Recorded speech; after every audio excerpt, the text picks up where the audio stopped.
Ya queda menos para esa cita con las urnas el próximo domingo 2 de diciembre, elecciones autonómicas, y vamos hoy a charlar con la candidata al Parlamento de Andalucía por el Partido Popular. Es alcaldesa de Fuengirola. Ella en este caso va como número 2, ya que el número 1 de la lista en la provincia de Málaga pues es el candidato a la presidencia, Moreno Bonilla. Tenemos ya a Esperanza Oña. Muy buenas tardes. Buenas tardes. Bienvenida a nuestro programa. Estamos ya en la recta final, Esperanza. Sí, bueno, es la recta final de la campaña, pero nunca hay recta final en política en el trabajo, porque pase lo que pase a partir del día 2, que yo espero que nos toque gobernar, evidentemente el trabajo sigue. Es decir, ya sea desde el gobierno, que ojalá, o ya sea desde la oposición, que no quiero ni pensarlo, ¿vale? Pero que el trabajo sigue. Así que sí, recta final de una parte, pero luego aquí no hay nunca fin. Ya fin, punto y aparte no existe. O sea, seguimos. Seguimos, ¿no? Bueno, no sé si tuviste oportunidad de ver ayer el debate en Televisión Española. ¿Qué te pareció? Yo comparto contigo la impresión que tengo tanto del que hubo en Canal Sur como el de anoche, lo que he visto. Y he escuchado también a otros compañeros, ¿no?, hablar en ese sentido, que están siendo unos debates en los que se habla mucho de reproches al contrincante, pocas propuestas, y luego se habla mucho, se pregunta mucho al contrincante de qué va a ocurrir una vez se conozcan los resultados, con quién vas a pactar o con quién no va a pactar.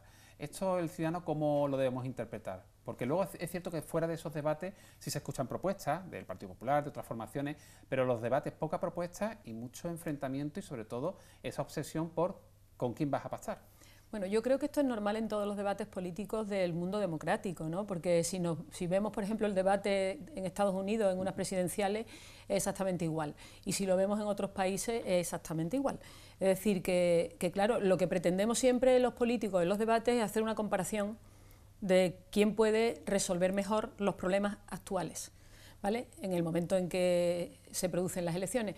Para ello hay que hacer un retrato clarísimo de la situación de ese momento, de qué nos ha conducido a esa situación que a lo mejor tiene unos problemas, como es el caso de Andalucía, importantes. Por ejemplo, en Andalucía tenemos el mayor paro de España y de Europa, y esto es algo que evidentemente no nos debemos conformar.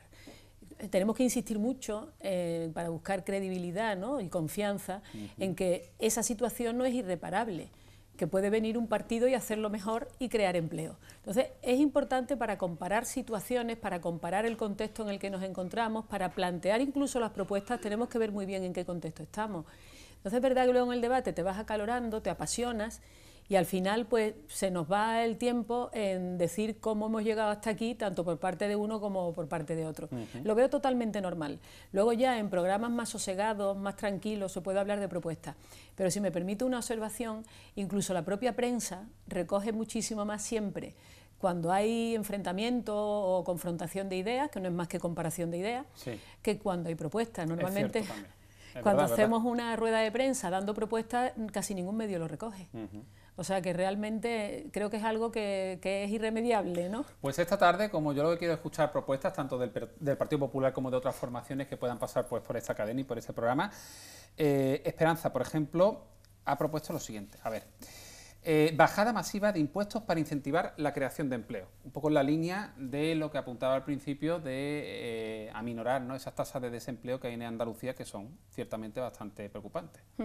Esta misma mañana he estado con la exministra Fátima Báñez en la CEM, ¿no?, con los empresarios malagueños. Sí. Y la verdad es que hemos insistido mucho en esto y ellos lo entienden perfectamente. Es decir, un gobierno lo que tiene que hacer es no estorbar, no poner trabas, porque los empresarios son los que crean el empleo, no lo crea el presidente de la Junta de Andalucía.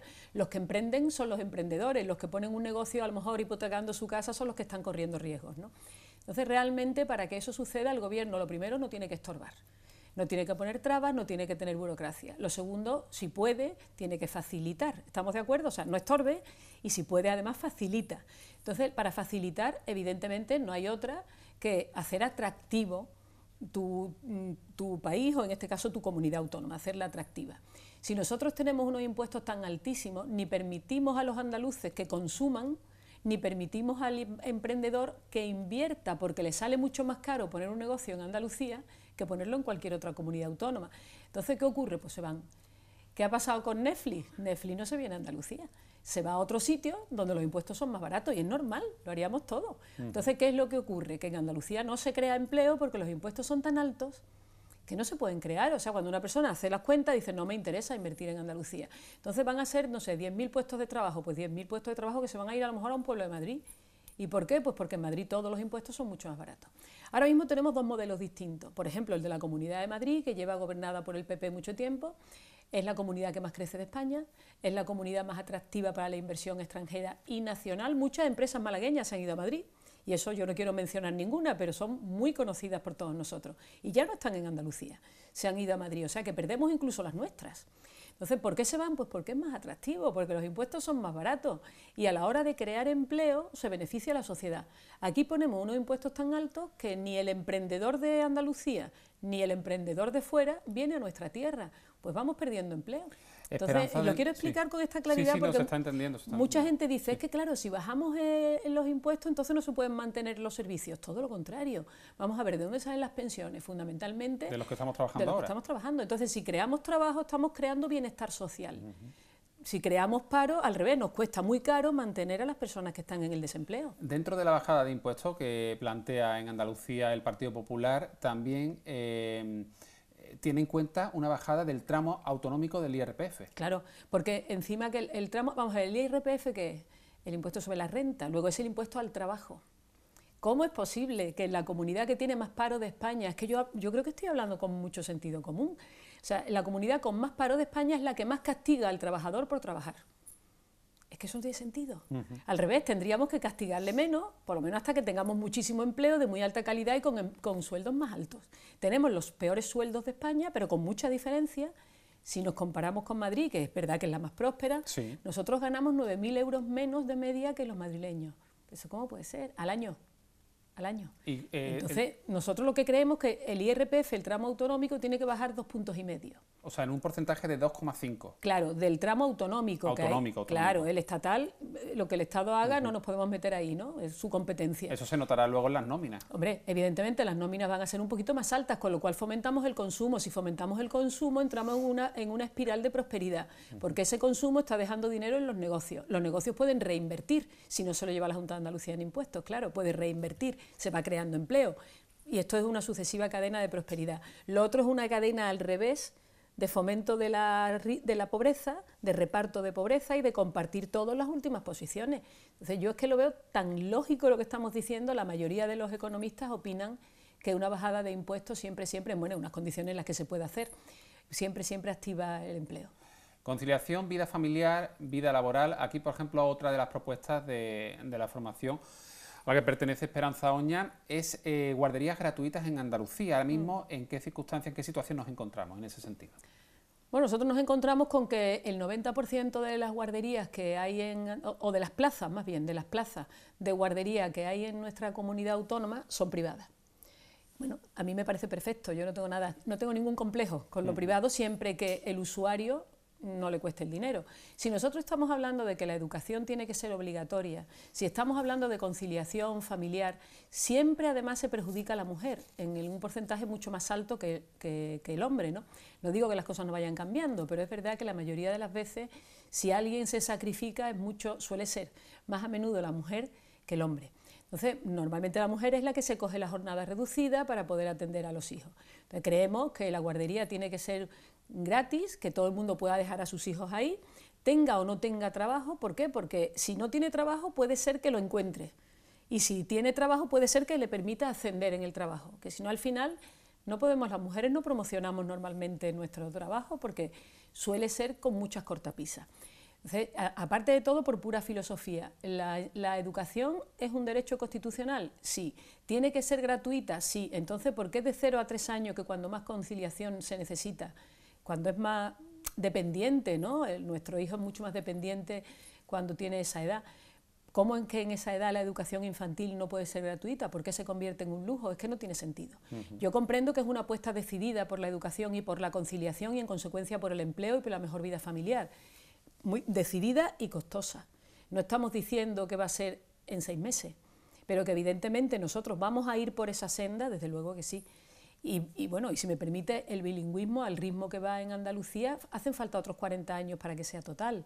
Hombre, hay que darle un impulso a eso, ¿no? O sea, ya sabemos que si no hablas inglés es que no vas dentro de nada, es como si fueras analfabeto funcional, no vas a poder trabajar en ningún sitio. Y incluso se habla de la necesidad imperiosa de tener 2 idiomas aparte del nativo, del tuyo propio. Completamente, entonces esto lo tenemos que potenciar y en Andalucía desde que se puso en marcha el bilingüismo, a pesar de que prometieron tenerlo listo para dentro de muy poco, resulta que necesitamos a este ritmo, ¿eh? Si hacemos la cuenta, son 40 años más, hombre. Quiere decir que niños que han empezado el bilingüismo por ley de vida, pues a lo mejor muchos ya no están para cuando el bilingüismo esté culminado. Quiere decir que esto no puede ser. Andalucía ha mejorado, claro. O sea, yo no puedo decir Andalucía no ha mejorado, pero ¿va al ritmo que el resto de las comunidades autónomas? Sin duda que no. O sea, sin duda que no. Galicia lo tenía más complicado que Andalucía, porque es una población muy envejecida, una población que en cada pueblo, si conocemos Galicia, hay pueblecitos que tienen 4 familias, y 4 familias que se dedican a ordeñar vacas y poco más. Y sin embargo, está creciendo muy por encima de Andalucía, cuando ha sido la tierra de la emigración junto con Andalucía. Pues ya estamos a mucha distancia de Galicia. Hombre, los andaluces no tenemos por qué ser siempre el patito feo de los españoles, ¿no? O sea, creo que esto tiene que terminar. Vamos a hablar de la ley de la dependencia impulsada por el gobierno socialista de Zapatero y actualmente sabemos que son muchas las familias que están ahí como en un atasco, con una dependencia, con un enfermo en casa reconocido y sin embargo esas ayudas no llegan pues porque por trámites burocráticos que se han eternizado o por falta de presupuesto. ¿Cuál es la propuesta por parte del Partido Popular para agilizar todo ese tema y gente que debería estar recibiendo ya esa ayuda a la dependencia no la tiene? Sí, lo primero que quiero es hacer una matización de una ley del gobierno de Zapatero, porque cuando de Europa nos obligan a una cosa, decimos que es culpa de Rajoy, y cuando de Europa nos obligan a otra, decimos que es gracias a Zapatero. Es decir, la ley de la dependencia fue una decisión europea que los países que estábamos en Europa y que estamos teníamos que aplicar, lo llevaba tanto Zapatero como Rajoy en su programa electoral. Es decir, ¿por qué? Porque era de cumplimiento obligatorio. Por tanto, matización hecha. Matización hecha porque después luego cuando nosotros hemos tenido que hacer recortes porque Europa lo exigía, es culpa de Rajoy. Lo exigía igual que exigió la aplicación de la ley de dependencia. Algunas cosas las valoramos como positivas y otras las percibimos como negativas, aunque luego hayan servido para que a España no se le rescate y no se meta nadie en gobernarnos, como ha ocurrido, por ejemplo, con Grecia, ¿no? Sí. Dicho eso, la ley de dependencia se financia entre el Estado y la comunidad autónoma. Entonces, lo que ocurre es que en la comunidad autónoma se financia mal y además de eso se gestiona con muchísima lentitud. Sabemos que los recursos de dependencia que están establecidos en función al grado de dependencia tardan hasta 4 años en llegar a los dependientes, a las personas dependientes. ¿Qué ocurre? Que nos encontramos con un porcentaje muy alto que cuando les llega el recurso aprobado por la Junta de Andalucía, esas personas han fallecido. Que 4 años son muchos. Son muchos. Entonces, lo que nosotros establecemos en nuestro programa electoral es que no se va a tardar más de 3 meses en administrar el recurso, porque ya sabemos lo que toca en función del grado de dependencia. Lo demás ya es diligencia. Hacerlo con más rapidez. Diligencia y dotación presupuestaria también. Evidentemente, que no puede ser según disponibilidad. No, la dotación presupuestaria es muy fácil hacer un estudio demográfico, es muy fácil saber cuántas personas tenemos de tanta edad, por tanto, qué porcentaje de personas más o menos van a ser dependientes, todo esto, hombre, con un cierto grado de error, pero más o menos se puede prever y por tanto se puede dotar presupuestariamente. Lo que no se puede hacer es dar un discurso de boquilla que luego no se corresponde con la política que se hace cada día. Y esto es a lo que nos tiene acostumbrados el Partido Socialista, que yo no digo que no tenga buena intención, que se la presupongo a todo el mundo, pero es verdad que el día a día viene demostrando que no son eficaces en la aplicación de la ley de dependencia. Es una ley que está ahí y, por tanto, simplemente con dotación presupuestaria funciona sola. O sea, que la propuesta o el compromiso del Partido Popular sería sacar a muchas familias de ese limbo en el que ahora mismo están. Exactamente. Y en 3 meses, que si está reconocida esa dependencia, que en esos 3 meses comiencen a recibir esa ayuda. Además, ya sabemos qué recurso le toca en función del grado de dependencia. Luego se trata de aplicar la ley. O sea, si esto ya viene establecido en la ley. Por tanto... Vamos a hablar más de temas sociales, en concreto de sanidad. Yo quiero primero preguntarle a Esperanza Oña qué valoración hace a día de hoy de la sanidad pública en Andalucía. Bueno, yo tengo que primero decir que el Partido Popular es plenamente partidario, como es natural, pasa que siempre nos están intentando acusar de que por lo visto yo prefiero pagar que ir gratis. O sea, eso es absurdo. parece que los del PP somos masoquistas y queremos pagar. Sí. No, eso no es así como es natural. Nosotros somos todos, defendemos la sanidad pública. Lo que ocurre es que la sanidad pública no significa que sea una obra de caridad. La sanidad pública nos corresponde constitucionalmente, la pagamos a través de nuestros impuestos, de nuestras cotizaciones. Entonces tenemos que ser muy conscientes de esa situación. Y no puede ser ni de mala calidad, ni puede estar colapsada, ni puede ser que las urgencias no funcionen, ni que los enfermos estén en los pasillos, o que no haya 10 minutos para atender a una persona. Es imposible en atención primaria, que las ambulancias lleguen a lo mejor tarde porque no hay suficientes ambulancias, o que si tienen que ir con un médico o un enfermero, vayan solo con el conductor. O que tengamos que esperar 1 año y medio para que nos operen, o que para visitar a un especialista tengamos que esperar 6 meses. Esto no puede ser. Y yo creo que ahí estamos todos de acuerdo, porque todos hemos tenido en nuestra familia casos que ratifican que lo que yo estoy diciendo no es una exageración, es la verdad. Entonces, no puede ser.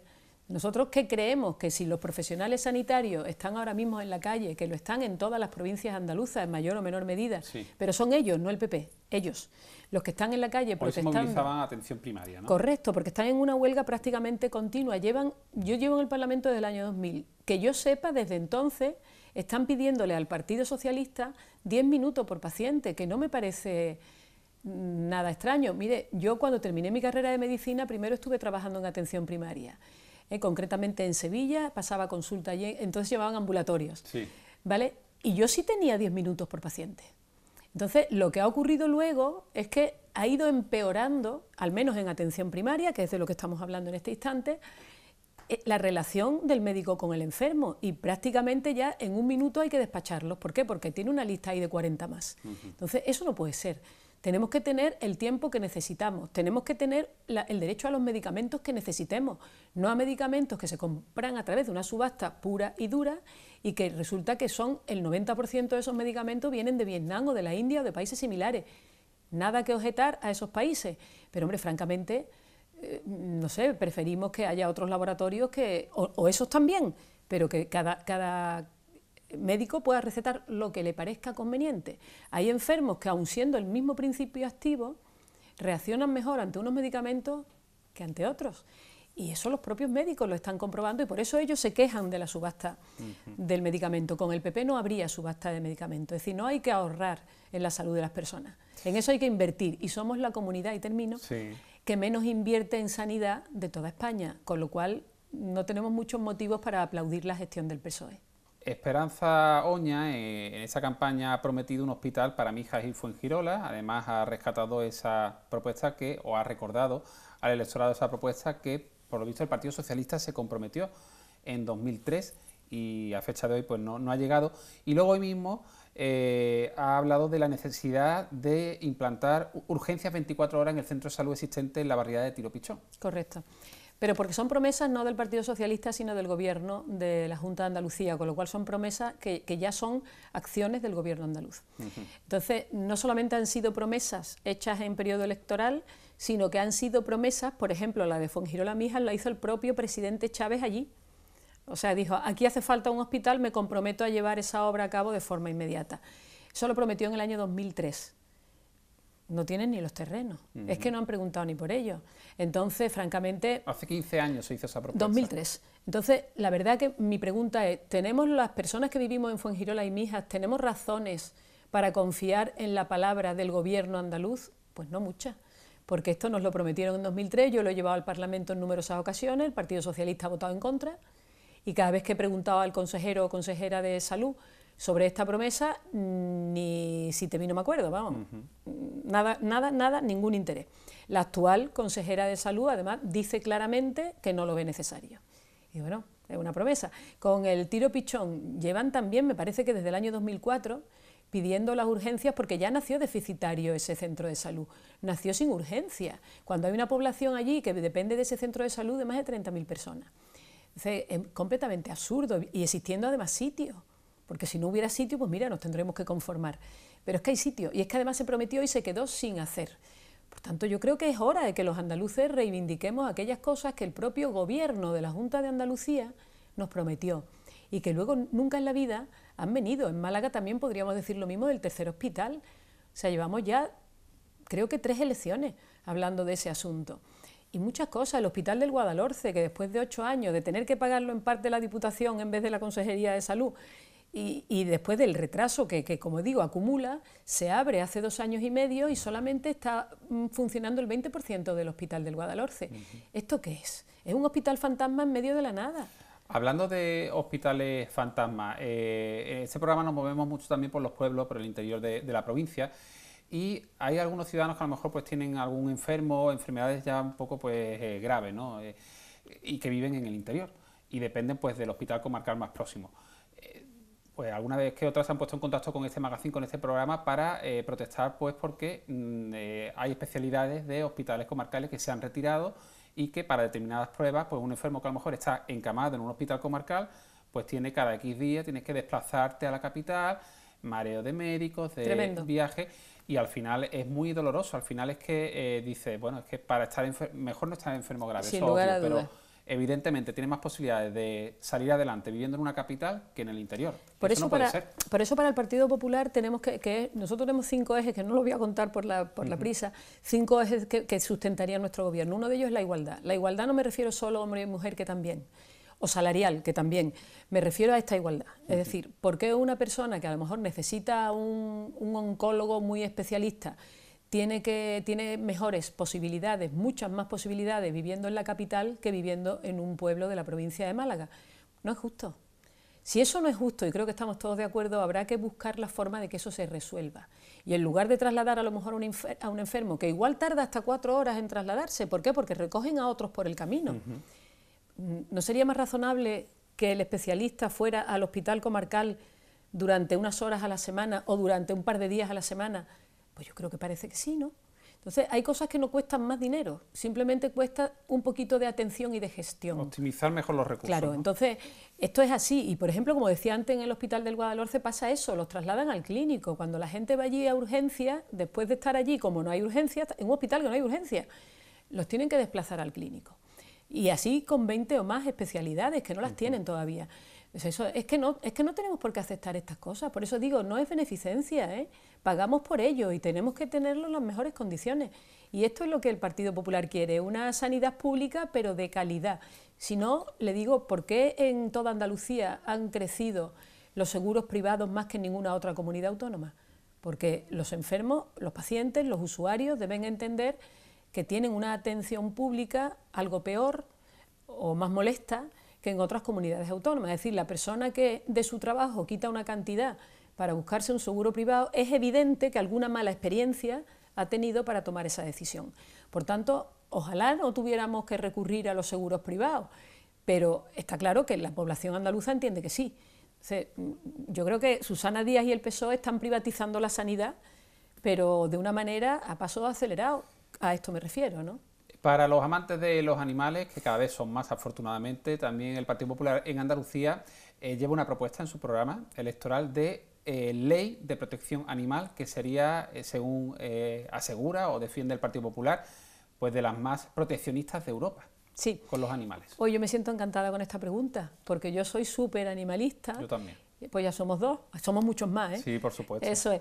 Y eso además lo he hecho yo. O sea, el programa ese lo he hecho yo, lo habría hecho mucho más largo, pero no cabe. Sí. Entonces, es verdad que yo me he leído las leyes de otros países, por ejemplo, en Holanda hay una ley impresionante, en otros países y en algunas comunidades autónomas de España también son muy avanzadas. Yo pongo solamente un ejemplo. Nosotros aquí tenemos una ley de protección animal, que ya debería llamarse de bienestar animal, no de protección, porque ya creo que hemos pasado de eso.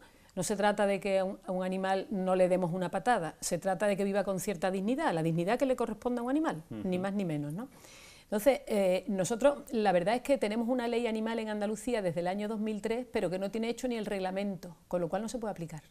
Entonces, yo esta hipocresía del Partido Socialista no la tolero, no la tolero. Es decir, si le importan los animales, que está visto que no, no tienen que hacer solo la ley, tienen que poderla aplicar. Entonces no se puede aplicar porque no tiene el reglamento hecho desde el año 2003. Quiere decir que, fíjese, gobernando como llevan desde entonces y antes, si han tenido tiempo. Por eso yo digo, llevan 4 décadas. ¿Es mucho o es poco? Es lo que los andaluces han querido. Pero creo que en oportunidades perdidas ha habido mucho. O sea, es mucho tiempo para tantas oportunidades desaprovechadas. Por ejemplo, la ley animal. podría estar funcionando desde 2003 y ahora podríamos mejorarla, por supuesto que sí, porque lo que pensábamos que se podía hacer con los animales, quien lo pensara, hace 30 años ahora la sociedad no lo permite. Sería horrible, hay muchas escenas que no la podríamos soportar y que antes se hacían con toda normalidad. Quiere decir que las cosas, afortunadamente, evolucionan, cambian, y las leyes se tienen que ir adaptando a esos cambios. No es al revés, vamos a parar las cosas para no cambiar las leyes, eso es absurdo. Entonces, en la protección animal o el bienestar animal, que es como creo que debe llamarse nuestra ley, desde luego lo que pretende es analizar la relación del ser humano con los animales y ponerla en su sitio, es decir, y proteger eso, ¿no? O sea, garantizar que un animal, bueno, va a tener la dignidad que le corresponda. Un perro no puede vivir en una terraza de 3 metros cuadrados ni de 30, tiene que vivir con su familia. Y esto es así, y si no, no tengamos un perro. El perro tiene que salir a la calle, tiene que pasearse, tiene que correr, como una persona hace deporte o sale a pasear o sale de compra. Tiene que salir. No, es que lo tenemos en la terraza metido todo el día y lo sacamos a lo mejor una vez al mes. Ese perro no puede ser feliz. Entonces quiero decir que todo eso hay que regularlo. Y en algunos países está perfectamente regulado. Entonces, ¿por qué en España no? Si España es un país de los importantes de Europa. Es que a veces no nos creemos que somos importantes, somos un país importante, del que yo me siento muy orgullosa. Entonces, todo aquello que hay que arreglar, habrá que afrontarlo alguna vez. Y realmente el tema de los animales, el que no se dé cuenta que tenemos que tener una buena ley de relación con los animales, es que no es consciente de la realidad que vivimos. Ahora mismo el 47% de la población andaluza tiene mascotas. O sea que a la mitad de los andaluces le parecerá bien esta ley y a la otra mitad pues le dará lo mismo o también le parecerá bien, aunque no tenga mascotas, ¿no? Pero quiero decir que es algo que se impone, o sea, tenemos que asumirlo y nosotros lo hemos querido meter en el programa electoral porque me parece tremendamente importante. Además, detrás de todo eso hay un sector, que es el veterinario, que está completamente olvidado. Y ellos nos ayudan en todo esto. Y es un problema también de salud pública. Un perro que no está vacunado es un problema de salud pública. Claro. Entonces, todo esto no puede quedar al albur, al criterio de que sean buenos o malos los dueños de los perros. Bueno o malo me refiero en comportamiento. No, tiene que estar regulado, ¿no? Esperanza, hoy mismo has pronunciado la siguiente frase, dice: los votos que se fueron a Ciudadanos o se van a Vox pueden volver a casa, se van a encontrar cómodos. Sí, estoy convencida que las personas que se fueron a Ciudadanos, los del Partido Popular, que se fueron a Ciudadanos, se fueron porque no estaban conformes con lo que en ese momento se hacía desde el Partido Popular. Los que del PP se hayan ido a Vox, aunque Vox no se nutre solo de los votos del PP, pero es evidente que se nos han ido a Vox. También se han ido porque no están conformes con las políticas del PP. Yo creo que nosotros tenemos ahora un presidente del Partido Popular, Pablo Casado, que defiende, como él mismo dice, las ideas de siempre, pero explicándolas mejor que nunca. Ha vuelto la esencia del PP, del centro-derecha moderno de Europa. Nosotros representamos el centro-derecha moderno de Europa. Lo que ocurre es que España es donde la política desprestigia más, o sea, los políticos desprestigian más al centro-derecha. O sea, en el resto de Europa conviven perfectamente centro-izquierda, centro-derecha, lo ven tan normal, tiene que existir de todo. Bueno, aquí no, aquí es como la derecha, eso es decir, es hablar como si fuera algo horrible. Sin embargo, la izquierda como que tiene superioridad moral. Eso no es verdad. Entonces, los principios del Partido Popular son unos principios que han conseguido 11,5 millones de votos, cuando gobernamos en otras ocasiones, en España, ¿no?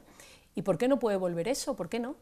O sea, ¿por qué no? Claro que puede volver. Lo que pasa es que tenemos que volver a casa, tenemos que volver a ser los de siempre, pero mejor explicado que nunca. No achicarnos porque nos traten como si fuéramos inferiores moralmente, no lo somos, ni superiores. Defendemos un modelo de sociedad y otros defienden otro, ¿no? O sea, y yo parto de la base de que todos queremos a España y que todos queremos beneficiarla, algunos de una manera y otros de otra. Por tanto, creo que los que se han ido, a lo mejor en su momento tuvieron esa necesidad o sintieron esa necesidad, pero yo creo que si ahora vuelven a casa se van a sentir muy cómodos porque somos los de siempre, los que conseguimos 11,5 millones de votos. El jueves precisamente vuelve Pablo Casado, ¿no?, a la provincia, a Fuengirola además. Sí, va a visitar varios municipios, pero en Fuengirola va a hacer un gran acto que a mí me encantaría aprovechar ya para invitar a toda el Palacio de la Paz a las 8 de la tarde, el jueves, este jueves, pasado mañana. Entonces, que todo el mundo que quiera ir, que puede ir como es natural, y oír a Pablo Casado yo creo que es interesantísimo, por no decirle otro calificativo, interesantísimo. Comunica muy bien, explica perfectamente las cosas, podremos estar o no de acuerdo, ¿no? Pero las comprendemos cuando las explica. El otro día, hablando del problema de Gibraltar, a mí me pareció, yo estuve en un acto en Granada pareció impresionante como lo trató, o sea, impresionante, una lección de historia además, y la hace amena, ¿no? Entonces yo creo que hay que ir a oírlo y después, oye, que cada cual, sobre todo se lo diría a los que se fueron a Ciudadanos y a los que se han ido a Vox, que procediesen del PP. Que vuelvan a casa por Navidad. Que ¿no? vuelvan a casa por lo menos al Palacio de la Paz, de momento al Palacio de la Paz. Que oigan a Pablo Casado y a lo mejor resulta que se dan cuenta que no les hace falta irse a ningún sitio, que ya están en su casa, están en su sitio donde se encuentran bien. Bueno, pues Esperanza, lo mismo que deseamos a cada una de las formaciones que pasan por nuestro programa, que sea lo más leve posible esta recta final, fuerza, ánimo y que gane el mejor. ¿El mejor quién es? Ah, yo eso no lo puedo decir. Pues yo sí lo puedo decir. Claro, yo creo que nosotros que hemos demostrado, por ejemplo, en Málaga capital, ¿no?, y en tantas comunidades autónomas, hemos demostrado que sabemos hacerlo muy bien. Yo creo que Málaga capital puede decir que antes de Paco de la Torre era distinta y ahora es una ciudad con un prestigio hasta fuera de nuestra frontera, fuera de España, ¿no? Entonces, yo creo que los malagueños no viven ni con miedo, ni tienen ningún tipo de temor, ni nadie les ha quitado nada. Por tanto, yo creo que el Partido Popular en estas elecciones es el cambio que necesita Andalucía y se trata de modernizar Andalucía, ya digo, como el centro derecha de todos los países europeos, en donde, por cierto, son los que mejor funcionan. Muchas gracias, Esperanza Oña, candidata al Parlamento de Andalucía por el Partido Popular. Muchas gracias, hasta pronto. No, gracias a ustedes, encantada de estar aquí.